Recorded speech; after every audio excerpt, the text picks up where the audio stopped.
ಇಲ್ಲಿ ನಾನು ಶಾಸಕಾಂಗ, ಕಾರ್ಯಾಂಗ ಮತ್ತು ನ್ಯಾಯಾಂಗ ಪರಿಭಾಷೆಗಳ ಪರಿಚಯ ಹೇಳ್ತಾ ಇದ್ದೇನೆ. ಜಸ್ಟ್ ಕ್ವಶನ್ ಆನ್ಸರ್ ಮಾತ್ರ ಹೇಳ್ತಾ ಇರೋದು. ಫಸ್ಟ್ ಒನ್ ಏನಿದೆ ನೋಡಿ, ಶಾಸಕಾಂಗ ಮೂಲ ಪದ ಯಾವುದು ಅಂದರೆ ಇಲ್ಲಿ ನೋಡಿ, ಪಾರ್ಲರ್ ಮತ್ತು ಲ್ಯಾಟಿನ್ ಭಾಷೆಯ ಪಾರ್ಲಿಮೆಂಟರ್ ಎಂಬ ಶಬ್ದಗಳಿಂದ ಬಂದಿದೆ. ಇದು ಶಾಸಕಾಂಗದ ಮೂಲ ಪದ. ಶಾಸಕಾಂಗ ಎಂದರೇನು? ಒಂದು ರಾಷ್ಟ್ರಕ್ಕೆ ಅಗತ್ಯವಾದ ಹೊಸ ಕಾನೂನುಗಳನ್ನು ರೂಪಿಸುವ ಮತ್ತು ಅಸ್ತಿತ್ವದಲ್ಲಿರುವ ಕಾನೂನುಗಳನ್ನು ಕಾಪಾಡುವುದೇ ಶಾಸಕಾಂಗ. ನೆಕ್ಸ್ಟ್, ಏಕಸದನ ಶಾಸಕಾಂಗ ಎಂದರೇನು? ಶಾಸಕಾಂಗ ಒಂದು ಏಕೈಕ ಸದನವನ್ನು ಹೊಂದಿರುವುದೇ ಏಕಸದನ ಶಾಸಕಾಂಗ. ದ್ವಿಸದನ ಶಾಸಕಾಂಗ ಎಂದರೇನು? ಎರಡು ಸದನಗಳನ್ನು ಹೊಂದಿರುವ ಶಾಸಕಾಂಗವೇ ದ್ವಿಸದನ ಶಾಸಕಾಂಗ. ಇಲ್ಲಿ ತನಕ ಶಾಸಕಾಂಗ ಆಯಿತು. ನೆಕ್ಸ್ಟ್ ಯಾವುದು? ಕಾರ್ಯಾಂಗ. ಖಾಲಿ ಬಿಟ್ಟಿರುವ ಸ್ಥಳಗಳನ್ನು ಸೂಕ್ತ ಪದದಿಂದ ಭರ್ತಿ ಮಾಡಿ ಶಾಸನಗಳನ್ನು ಅನುಷ್ಠಾನಗೊಳಿಸುವ ಅಂಗ ಕಾರ್ಯಾಂಗ. ಸೆಕೆಂಡ್ ನೋಡಿ, ಆಧುನಿಕ ರಾಜ್ಯಗಳೆಲ್ಲವೂ ಕಲ್ಯಾಣ ರಾಜ್ಯ ಸ್ಥಾಪನೆಯ ಗುರಿಯನ್ನು ಹೊಂದಿದೆ. ಇಲ್ಲಿ ಕಲ್ಯಾಣ ಆನ್ಸರ್.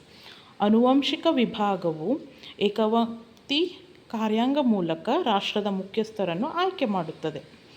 ಏಕವ್ಯಕ್ತಿ ಕಾರ್ಯಾಂಗದ ಮೂಲಕ ಏನು ಮಾಡ್ತದೆ? ರಾಷ್ಟ್ರದ ಮುಖ್ಯಸ್ಥರು ಅಂದರೆ ರಾಷ್ಟ್ರಪತಿಯವರನ್ನು ಆಯ್ಕೆ ಮಾಡುತ್ತದೆ. ನಾಲ್ಕನೇದು, ಭಾರತದ ರಾಷ್ಟ್ರಪತಿಯವರು ಸಂಸದೀಯ ಚುನಾವಣೆ ಮೂಲಕ ಆಯ್ಕೆಯಾಗುತ್ತಾರೆ. ಯಾವ ಚುನಾವಣೆ? ಸಂಸದೀಯ. ನೆಕ್ಸ್ಟ್, ಕಾರ್ಯಾಂಗ ಎಂಬ ಪದವು ಯಾವ ಮೂಲ ಪದದಿಂದ ಬಂದಿದೆ? ಕಾರ್ಯಾಂಗ ಎಂಬ ಪದವು ಲ್ಯಾಟಿನ್ ಭಾಷೆ ಎಕ್ಸಿಕ್ಯೂ ಎಂಬ ಮೂಲ ಪದದಿಂದ ಬಂದಿದೆ. ಇಲ್ಲಿ ದ ಅಂತೂ ಒಂದು ಮಿಸ್ ಆಗಿದೆ, ಅದೊಂದು ಕರೆಕ್ಟ್ ಮಾಡ್ಕೊಳ್ತೇನೆ. ಓಕೆ. ದ ಆಡಳಿತಾತ್ಮಕ ಅಂಗವೆಂದು ಯಾವುದನ್ನು ಕರೆಯಲಾಗಿದೆ? ಕಾರ್ಯಾಂಗವನ್ನು ಆಡಳಿತಾತ್ಮಕ ಅಂಗವೆಂದು ಕರೆಯಲಾಗಿದೆ. ನೆಕ್ಸ್ಟ್ ನೋಡಿ, ಕಾರ್ಯಾಂಗದ ನೈಜ ಮುಖ್ಯಸ್ಥರು ಯಾರು? ಪ್ರಧಾನಮಂತ್ರಿ ಕಾರ್ಯಾಂಗದ ನೈಜ ಮುಖ್ಯಸ್ಥರು. ನೆಕ್ಸ್ಟ್, ಪ್ರತ್ಯೇಕ ಚುನಾವಣೆ ವಿಧಾನ ಎಂದರೇನು ಅಂತ ಕೇಳಿದರೆ, ಮತದಾರರು ನೇರವಾಗಿ ಮತ ಚಲಾವಣೆ ಮಾಡುವ ಪದ್ಧತಿಯನ್ನು ಪ್ರತ್ಯಕ್ಷ ಚುನಾವಣಾ ವಿಧಾನ ಎನ್ನುವರು. ಒಂದು ಕೆಳಗಿನ ಪ್ರಶ್ನೆಗಳಿಗೆ ಉತ್ತರಿಸಿರಿ. ಕಾರ್ಯಾಂಗದ ಅರ್ಥವನ್ನು ತಿಳಿಸಿ. ಏನು? ಕಾರ್ಯನಿರ್ವಹಿಸುವುದು ಕಾರ್ಯಾಂಗದ ಅರ್ಥವಾಗಿದೆ. ಕಾರ್ಯಾಂಗದ ಯಾವುದಾದರೂ ಎರಡು ಮಹತ್ವಗಳನ್ನು ತಿಳಿಸಿ. ಎರಡು ಬರೆದ್ರೆ ಸಾಕು, ನಾನಿಲ್ಲಿ ಫುಲ್ ಬರೆದಿದ್ದೇನೆ. ಕಲ್ಯಾಣದ ರಾಜ್ಯ ಸಾಧನೆ, ಪರಿಣಾಮಕಾರಿ ಪ್ರಜಾಪ್ರಭುತ್ವದ ಸಾಧನೆ, ಕಾನೂನುಗಳನ್ನು ಅನುಷ್ಠಾನಗೊಳಿಸುವುದು. ಕಾರ್ಯಾಂಗವೇ ಸರ್ಕಾರದ ಯಂತ್ರ, ರಾಷ್ಟ್ರದ ಘನತೆಯ ಪ್ರತೀಕ. ಇದರಲ್ಲಿ ಯಾವುದಾದ್ರೂ ಎರಡನ್ನು ನೀವು ಬರೆಯಬಹುದು. ನೆಕ್ಸ್ಟ್, ಕಾರ್ಯಾಂಗವು ನಿರ್ವಹಿಸುವ 4 ಕಾರ್ಯಗಳನ್ನು ಬರೆಯಿರಿ. ಇದು ಕೂಡ 4 ಬರೆದ್ರೆ ಸಾಕು, ನಾನು ಇಲ್ಲಿ ಜಾಸ್ತಿ ಬರೆದಿದ್ದೇನೆ. ನಾಮಪತ್ರ ಕಾರ್ಯಾಂಗ, ನೈಜ ಕಾರ್ಯಾಂಗ, ಸಂಸದೀಯ ಕಾರ್ಯಾಂಗ, ಅಧ್ಯಕ್ಷೀಯ ಕಾರ್ಯಾಂಗ, ಏಕವ್ಯಕ್ತಿಯ ಕಾರ್ಯಾಂಗ, ಬಹುವ್ಯಕ್ತಿಯ ಕಾರ್ಯಾಂಗ. ನೆಕ್ಸ್ಟ್, ಇಲ್ಲಿಗೆ ಕಾರ್ಯಾಂಗ ಮುಗೀತು. ನ್ಯಾಯಾಂಗ ನೋಡಿ, ಖಾಲಿ ಬಿಟ್ಟ ಸ್ಥಳಗಳನ್ನು ಸೂಕ್ತ ಪದದಿಂದ ಭರ್ತಿ ಮಾಡಿ. ನ್ಯಾಯಾಂಗ ಮೂಲ ಪದ ಡ್ಯಾಶ್ ಅಂತ ಕೊಟ್ಟಿದ್ದಾರೆ. ಲ್ಯಾಟಿನ್ ಭಾಷೆಯ ಜಸ್ಟಿಷಿಯಾ ಪದ ಅದು. ಸೆಕೆಂಡ್ ಒನ್, ಹಕ್ಕುಗಳ ರಕ್ಷಕ ಎಂದು ಡ್ಯಾಶನ್ನು ಕರೀತಾರೆ ನ್ಯಾಯಾಂಗ.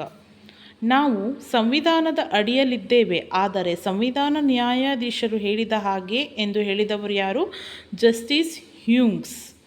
ಸುಪ್ರೀಂ ಕೋರ್ಟ್ನ ಈಗಿನ ಮುಖ್ಯ ನ್ಯಾಯಾಧೀಶರು ಅಂದರೆ ಪ್ರೆಸೆಂಟ್ ಈಗಿನವರು ಡಾಕ್ಟರ್ ಧನಂಜಯ್ ವೈ ಚಂದ್ರಚೂಡ್. ಕೆಳಗಿನ ಪ್ರಶ್ನೆಗಳಿಗೆ ಉತ್ತರಿಸಿ. ನ್ಯಾಯಾಂಗದ 2 ಮಹತ್ವವನ್ನು ಪಟ್ಟಿ ಮಾಡಿ. ಕಾನೂನು ರಕ್ಷಿಸುವುದು, ಹಕ್ಕು ಮತ್ತು ಸ್ವಾತಂತ್ರ್ಯಗಳಿಗೆ ರಕ್ಷಣೆ, ನಾಗರಿಕ ಭದ್ರತೆ ಮತ್ತು ಕಲ್ಯಾಣ. ಇನ್ನೂ ಇದೆ, ನೀವು ಯಾವುದಾದ್ರೂ 2 ಬರೀರಿ ಆಯಿತಾ. ರಾಜ್ಯದಲ್ಲಿ ಸುವ್ಯವಸ್ಥೆ ಸ್ಥಾಪನೆ, ಸಾರ್ವಜನಿಕರಲ್ಲಿ ನಂಬಿಕೆಯನ್ನು ಮೂಡಿಸುವುದು. 2 ಬರೆದ್ರೆ ಸಾಕು. ಇನ್ನು ನೋಡಿ, ನ್ಯಾಯಾಂಗದ ಯಾವುದಾದರೂ 2 ಕಾರ್ಯಗಳನ್ನು ತಿಳಿಸಿ. 2 ಯಾವುದಾದ್ರೂ? ಕಾನೂನು ಅರ್ಥೈಸುವುದು, ನ್ಯಾಯ ತೀರ್ಮಾನ, ಆಜ್ಞೆಗಳನ್ನು ಹೊರಡಿಸುವುದು, ಸಲಹೆ ನೀಡುವುದು, ನ್ಯಾಯಿಕ ವಿಮರ್ಶೆ. ಇದು ಈ ಪಾಠದ ಕ್ವಶನ್ ಆನ್ಸರ್ ಆಗಿತ್ತು. ಇನ್ನು ನೆಕ್ಸ್ಟ್ ಪಾಠಗಳನ್ನು ಹಾಕ್ತೇನೆ. ಆದಷ್ಟು ಸಪೋರ್ಟ್ ಮಾಡಿ ಇದಕ್ಕೆ, ಆ್ಯಂಡ್ ಶೇರ್, ಸಬ್ಸ್ಕ್ರೈಬ್ ಎಲ್ಲವನ್ನು ಮಾಡಿ ಪ್ಲೀಸ್. Thank you.